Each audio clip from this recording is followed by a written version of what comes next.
সীমা লঙ্ঘন করা হারাম। আল্লাহ বারবার বারবার আমাদেরকে ওয়ার্নিং দেয়, যখন আমরা থামি না তখন আল্লাহ ধরে, আর যখন ধরে তখন ছাড়ে না। ধরে ধরে ধরে না, ধরলে আল্লাহ ফেরাউনকে কিন্তু হুট করে ধরে নাই, আপনারা জানেন 9 বার ওয়ার্নিং দিয়েছে ফেরাউনকে। আল্লাহ তাআলা ওয়ার্নিং দিয়েছিল কয়বার?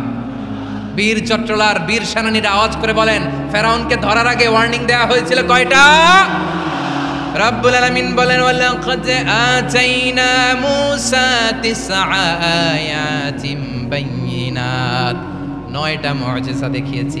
1 2 3 বারবার এইভাবে রিমাইন্ডার, ওইভাবে রিমাইন্ডার, এইভাবে নসিহত, ওইভাবে দাওয়া। ফাকুলা লাহু কাওলান লাইকিনা, নরম করে বলো, সফট করে বলো, যত ওয়ে হতে পারে দাওয়া মেথডোলজির মুসা আলাইহিস সালামের সব অ্যাপ্লাই শেষ।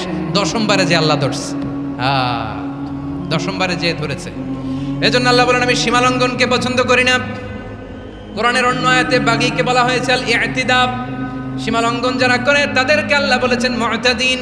وقاتلوا في سبيل الله الذين يقاتلون